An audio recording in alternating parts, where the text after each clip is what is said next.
I just want to start off this video by saying I have already updated the record pillow. So you can see right there, nice 3-0. Very happy that we are 3-0 through this point, but what I guess I'm not happy about was our performance in this game. Ohio State had a pretty lackluster performance throughout parts in this game, and I'll talk about my thoughts more on that later, but I mean, Rutgers really did bring it today. This is a different Rutgers team, and Rutgers is on the way up, which I am very, very excited about. But let's go ahead and give you a breakdown of this game. Just a quick little summary again. As usual, I'll go drive by drive, and then I'll give you my thoughts on another Ohio State win. What's up, Tailgaters? My name is Tailgate Nate. Welcome back to my channel. Welcome to another Ohio State fan reaction. This is OSFR number 3, season 1, and I'm going to be reacting to the Ohio State win 49-27 against the Rutgers Scarlet Knights. Let's not just waste any more time. I'll give you my thoughts sprinkled in as we review this game, and I will give you my concluding thoughts towards the end. Coming to this game, I knew Rutgers was going to pull deep into their bag of tricks, and that's exactly what they did from the opening kickoff. It went that way. Avery Young fielded the kickoff, ran it up a little bit, acted like he was going to return it, and threw it across the field, a lateral pass to Bo Melton, who ran the ball for 26 yards. So already the bag of tricks didn't fool Ohio State terribly much, but Rutgers gets some decent field position at their own 36. That drive turns out not going anywhere. They end up punting the ball away to Ohio State. They get the ball starting at their own 36-yard line, at their own 11-yard line. Master Teague runs for 25 yards to the 36-yard line, and from then it's Master Teague and Justin Fields. Fields finds Jameson Williams wide open in the end zone for a 38-yard touchdown. I believe that's Jameson Williams' first or second touchdown catch this year. And Ohio State goes up 7-0. This is with about 10 minutes left in the first. Rutgers is driving down, and this drive, Rutgers was just playing their game, running some pace, making a lot of quick movements. Rutgers goes down. They get first and goal at the 1, but a holding penalty draws them back, prevents them from getting into the end zone, but their kicker, Guy Fava, comes in to kick a 30-yard field goal, and it is now 7-3. Ohio State and Rutgers both punt away their next possession, and when Ohio State gets the ball back, it results in a touchdown. Justin Fields decides to do it himself and runs it in for a touchdown. That was the first play of the second quarter. So I'm going to say technically at the end of 1, the score was 14-3, but really at the end of 1, the score was 7-3. First play of the second, it was 14-3. Now, this first quarter, I thought Ohio State played really lackadaisical, and we played very conservative, which I don't like to see this team play. I always like to see go out and just punch a team right in the mouth, get them feeling defeated from the get-go, and just Ohio State can play their game from then on. We really didn't seem to have complete control of the game up to that point. It was kind of saddening, but also I get it. We're taking it off this week. It's Rutgers, but we can't take other weeks off. This Big Ten season has proven to be unpredictable and crazy, so we need to keep on our heels if we're going to stay relevant in the Big Ten, which I don't see why Ohio State would, but I don't see why Ohio State wouldn't. But I thought that first quarter was really lackadaisical, and we just needed to pick it up. So the Rutgers next drive resulted in a punt. It was a 3-and-out. Great defense, I thought, played by Ohio State all around today. And then Justin Fields doing his thing in the next drive. Rutgers actually ended up stopping Ohio State on a 3rd and 8. The pass was incomplete to Garrett Wilson. It was some pretty tight coverage. Garrett Wilson just could not hold on.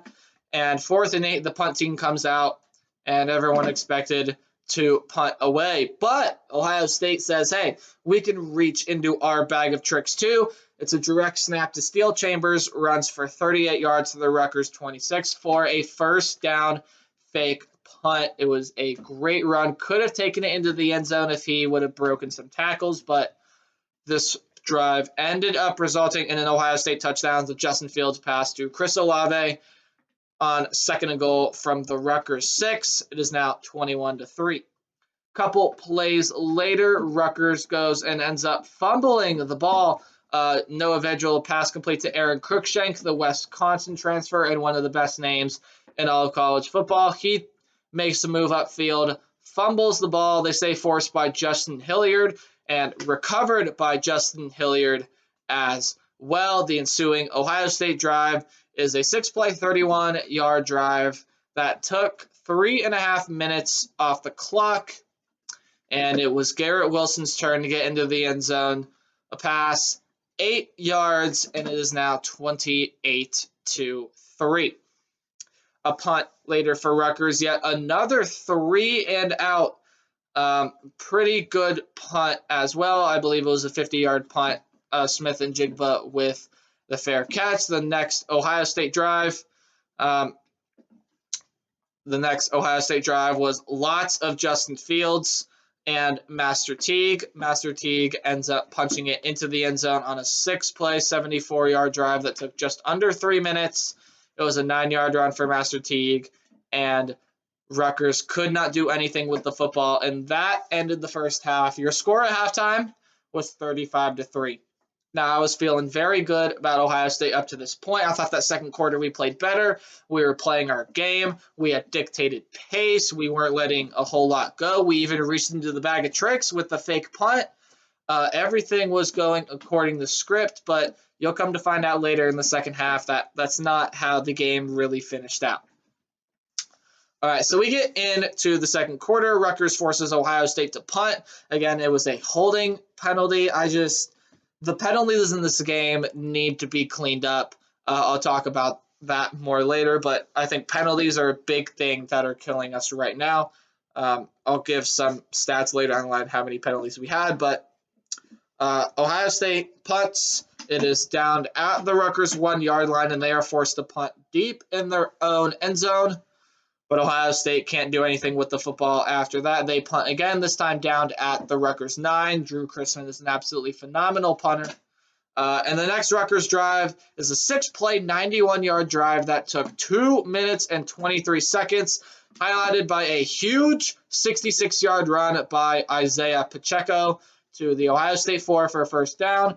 And then they reach into the bag of tricks again, technically counted as a run, but Noah Vedral reels out, acts like he's pressured, and throws it out to an offensive lineman named Raekwon O'Neal for, you guessed it, his first career touchdown. The 2-point conversion ended up failing, but you can't even be mad at that. I mean, that was just an absolutely phenomenal play. I love to see big linemen score touchdowns, and that is what happened. The next Ohio State drive, they said, hey, guys, we got to wake up a little bit. And they did. Their offense really did show out. Again, lots of Justin Fields and Master Teague on this drive, but they said it's Jeremy Ruckert's turn. Just go in the end zone and I'll throw it to you. And that's exactly what they did. A 7-yard touchdown pass to Jeremy Ruckert, the tight end, and it is now 42-9. Now, Rutgers goes out on the next drive and scores yet again. This one is a longer drive, 12 plays, 65 yards for 5 minutes, just under 5 minutes.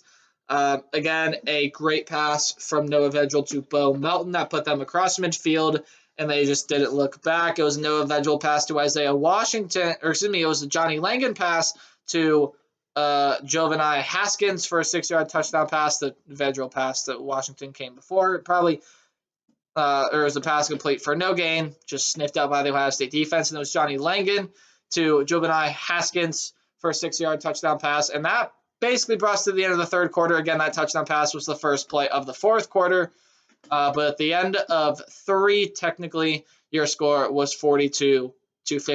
Ohio State was on top, and there was no doubt beyond this point that Ohio State was going to win the game. There was absolutely no doubt, but this is where I think the momentum really changed in the second half, and this is where I just got disappointed with the way that Ohio State was playing. again, I take nothing away from Rutgers. I was just disappointed in our efforts late in this game. So we punt the ball away. Rutgers forces a 3-and-out, just trying to run Trey Sermon, and it's not working. Drew Crispin punts 52 yards. Avery Young returns. Again, it's like the same play they did to start off the game. It's a pass thrown across the field to Bo Melton for a 58-yard touchdown. Again, 2-point conversion, no good. But all of a sudden, Rutgers has the momentum. Ohio State did come out and kill that momentum. Again, an onside kick try. They tried like moving people around on the line on the onside kick. It didn't really work out.